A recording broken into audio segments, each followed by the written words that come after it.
where police have opened an inquest into the death of Jayden-Lee Meek. Angry residents are gathered at the complex, and this is where the body was found. They demanding answers. Let's speak now to Newzroom Afrika's Ziniko Mhlaba, who is there for us. Ziniko, good evening to you once again. What is happening right now where you are? Good evening, Oli. Yes, we are inside the complex, which has been a center of focus as far as police investigations, but also concerns by residents. Remember that in the afternoon we did see the spokesperson of the South African Police Service, Mr. Masondo, speaking to us, giving us insights in terms of what is it that they know so far about this tragedy. However, there are some missing links which the community members are demanding from law enforcement officers, and of course one of those is the issue of police not having done, according to them, proper raid inside this facility. They are saying that there are a couple of units which have not been opened since yesterday, and they believe that, well, should those units be opened, they might find some answers, or law enforcement agencies might find some answers, because the body of that young boy was found without any clothing, without a school bag or any clothing material. So they are saying that if that incident took place here, definitely they might find something that can lead them to a possible, suspect. But let me bring in some residents now who have been here. They've been saying that they are not going anywhere until they get answers. Manqala apha kwesi Tebogo ngicela usixelele man yintoni enenzibani belapha ngoku zintoni ezi zinganijabulisiyo. Into engasijabulisi baba ukuthi the message actually came in the group, because we have a group of leaders in Fleurhof. So I'm part of the leaders.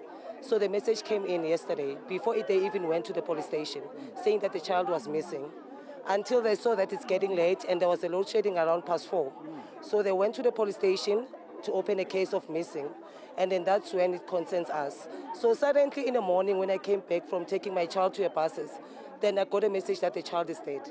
So that's what pushes us, because it's only 11-year-old boy. So I also have kids, I must be concerned about it, you see. So even now, we are not satisfied, because they haven't found the school bag, they haven't found the uniform that he was wearing.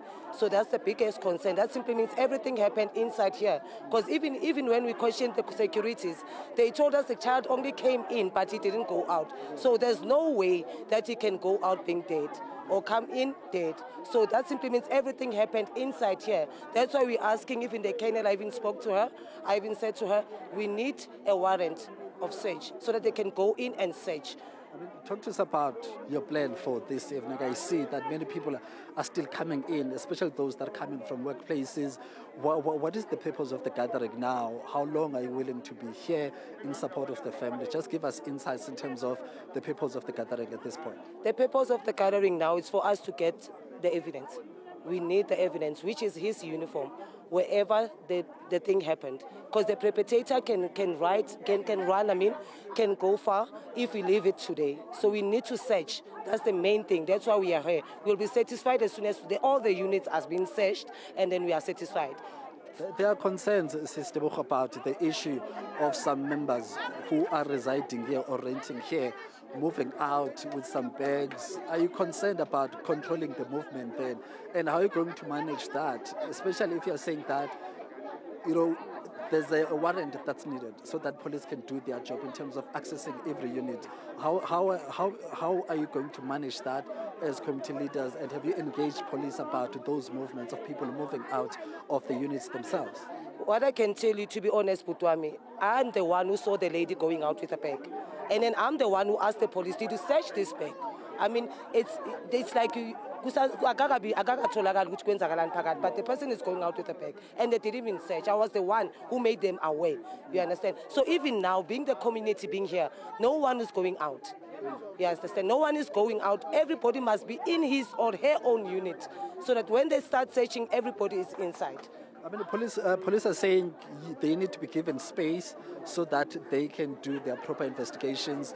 Are you cooperating with them in terms of listening to their requests? Definitely. Even during the day when they called Ama K9s, when they came in, we moved out. we moved out. We didn't want to mess up anything because we need as much as we can the evidence. They need to find the perpetrator. So how can we can't mess up with that. So if they want us to move, definitely we'll move. It's easy. Everybody here, they came because of parents. No one is fighting with anyone. We just need the truth. That's it. Okay, thank you very much, Stephen, for your time. Ngiyabonga, mama. Sis Petunia, ungumama. Ngicela usitshele ukuthi uzizwa kanjani mawuzwa ngalesi ganeko sekuphethe kanjani nokuthi wena manje uyini ungathanda ukuthi yenziwe. Yisiphethe kabuhlungu sonke njengabomama since silana from ekuseni into sicelayo nje i-justice for uJayden. Sicela ukuthi umuntu oyenze lento abanjwe ngoba sinabantwana nathi sifila ngathi abantwana bethu abekho safe nabo ingayenzeka kubo nakubo ngoba namanje akakatholakala next eboniso ukuthi i-case lena or umuntu lo yenzile kwenzakalana mara mina ngibona ngathi lento le iyenzakala khona la ekhaya so into sicela ukuthi amaphoyisa basebenze basitholele i-perpetrator aboshwe ngoba sesiyasaba abantwana bethu abekho safe mabe esikoleni ekuseni. Ubugebengu mama bunjani la ngaphandle kwalesigameko lesi esidila ngaso njengamanje lana nje nikhe nazizwe ona bona into ezenzekayo ezifana naleyo ubugebengu bunjani? Ubugebengu bona busesimeni sesiphezulu ngoba into ngibona ingathi leyo ukuthi batshontshwe bathathelwe amafoni abantu mebehamba kakhulu kulesa siganga sokuya emidolence elaba abanjwa khona but ngaphandle kwaleyo mntwana lena esigameko esifana nalesi asikaze senzeke. Siyabonga sisipeshe ngesikhathi. Ngiyabonga. Siyabonga. Only those are some of the community leaders and resident Petunia. They're just giving us some insights in terms of what is going to be happening between now into late in the evening. But key from what they are saying, that they are saying there is a need for a search warrant to be granted, and of course that has to go through the courts. That has been the concern, but also overhead police officers also engaging on the need to really have access towards to some of these units. Earlier on, they did try to stop a lady who was walking out, and law enforcement agencies had to call those leaders to order, saying that no one has the right to stop anyone from moving in and out of this property without the necessary paperwork, and that can only be done by law enforcement agencies. So that is the situation currently, but I can tell you more people are knocking off and they are making their way to where we are in this complex. And as one of the guests said, that this is an area that is bordering Soweto, Meadowlands and Fleurhof in road report. So it's a block of flats, fairly decent community. And of course, we are very familiar with the area itself. You will not even on any day imagine such tragedy will happen, but it has happened. And now residents are demanding answers. We're not sure then how long they'll be here and whether police are going to come back to the scene and try to start their investigations. But it's getting late, it's very dark, but people are not moving. They're saying they'll be here until they get those answers they are requesting. Yeah, Ziniko, let's stay with you for a little bit because it's concerning that the community is saying they are now going to conduct their own investigations looking for, as they put it, evidence. Where are the police? Should the area not be cordoned off in order to make sure that the crime scene, if indeed this happened within this complex, it is secured? So I can confirm only that there are no tapes anywhere in this particular precinct, in this complex. We got here just after 2 p.m. in the afternoon. There were no tapes. You will understand or know that in every crime scene, a particular area of interest will be cordoned off. That is not the case here. And people and community activists and just residents of Fleurhof were able to come into the complex as we are inside the complex even now. But also the number of police officers on the ground present, there are very few. Actually, I think I only saw one bakkie outside the complex, and I can assure you that from where we are or inside the complex itself, there are no police officers who can manage anything that might happen here. And looking at the number of residents themselves who are inside this particular complex, I'm not sure if there will be sufficient manpower from the side of law enforcement to manage anything that might happen. But the committee members we've been speaking to, they are saying that they will try to ensure that the committee members are not able to do any illegal activities, but also they are saying they are giving law enforcement officers an opportunity to get that warrant and for them to conduct their own search. And then they will see, and they are saying that if they are not satisfied with whatever police are able to do, then they will mobilize themselves, try to find ways of accessing these particular units. But also, you might also understand that even, the mobilization of the resources of police was championed by community activists themselves earlier on. They are the ones who called on private security officers to come and assist in the search. So we understand now that the committee members have been advised to walk outside, and they are obliging to that request. They are moving outside the complex. So we'll see then whether, they've been told by law enforcement to move out because they are ready to come in and do their own search. We are not sure. Then we'll just have to engage with them and go outside on the street to check what is happening. So that's the situation here. But to answer that very important question we're asking, Ole, there are no limitations in terms of who can access the complex or who can even access the stairs where that body was found early in the morning. Ziniko, a little earlier we were warning the viewers about the graphic nature of the detail, particularly around the state of the body, the little boy in which it was found. Take us back to those details. How was the body discovered and in what state was it in? So let me just take you back to the afternoon, yesterday afternoon, Oli, so that we can be able to make sense of the chain of events. At about just after 4 p.m. yesterday, a child was dropped off by scholar transport, went through the gate to make his way to the complex itself, and that's where he disappeared from. And at about 5 o'clock, that's when the parent of the child, who is a single mother who was working from home inside this particular property, noticed that, the boy has not knocked on the door or has not come in. She started walking outside to check whether he's playing around with other kids or not. And by after an hour, after searching and not finding the boy, that's when she made a call to residents to say, I'm not able to find my son, and the community get that themselves. And of course, they asked the security whether they saw the boy coming in. Security confirmed that yes, the boy did come in, but could not elaborate further in terms of where did he go after coming in.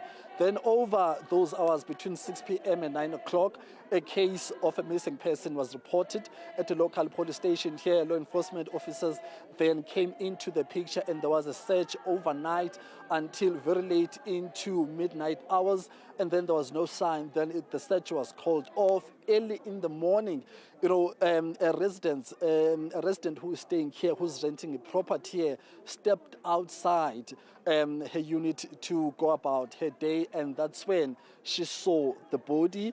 And according to some of the family representatives we spoke to, they are saying that from what they saw before law enforcement agents came in, they are alleging that from what they saw, the boy might have been sexually assaulted, but also he has some marks of a possible being strangled by hand, but also on his face, it's as if he was assaulted by hands, because they are saying that you'll think that he was clapped. That's the situation, but the more detailed or more concerning issue or key to trying to uncover some of the answers these people are there, the residents are calling for, they are saying that the body was still warm. That's the concerning thing as far as they're concerned. But there's a problem now in terms of the time frame in which that body was found. Police are saying that the body the police officers, were told that the body was seen just after 5 p.m., are saying after 6 p.m. But they all agree that the body was still warm when they identified the body. So they are saying, they are believing that because of that warmth of the body or the boy might have been assaulted or killed inside this property, but also there are no cameras anywhere here. So you cannot really rely on that information, because they are saying that some are saying the boy might have been assaulted and brought in the morning from outside. Others are saying that, well, this incident or tragedy might have happened amongst these units. And of course, I can confirm, when we got here, there were units which were still locked, and it seems as if those people who are owning or renting those units out were not collaborating in terms of allowing law enforcement agents to open, or even some of the community leaders who at some point would knock in each and every door requesting, the owners to give them access so that they can go inside and check. So that is the situation. That is why I call it then, it is very, very important for law enforcement officers to be granted that warrant of arrest, but it's a long process on its own, and it will need to be done by law enforcement agencies, not by any member of the public. So that's where things are at right now. Yeah, I think you're making reference to a search warrant as opposed to a warrant of arrest.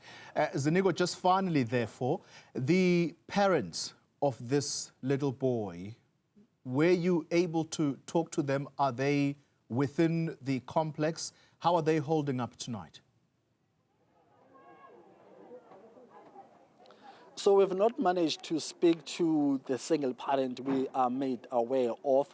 We understand that after the evening search from yesterday, they went to a family house, which is not far from where we are, but still in Roodeport. So that's where the mother have been. So the people who have been on the ground with us are extended family members, aunts, uncles, but also close relatives. But I can confirm that just an hour ago, there were some family members who had come in just to check how things are going. And of course, they were asked then and taken away by investigators, requesting that they go with them to the local police station.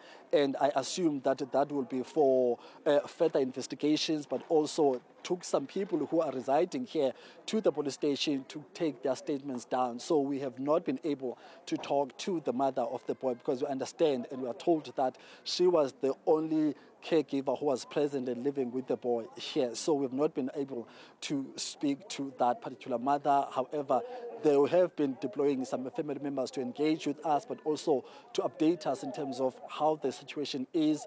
But what we can confirm is the mother is very, very distraught. The sister, her sisters as well, who are the aunts to the boy, were also very distraught. They could not even engage with us as members of the media, and we could understand why.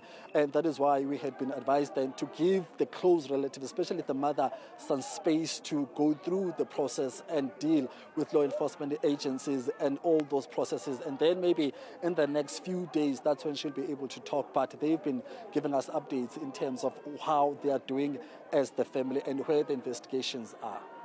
Ziniko Mhlaba, thank you very much for that comprehensive update. It is a very, very sad and tragic story about this 11-year-old and how his life was taken so tragically.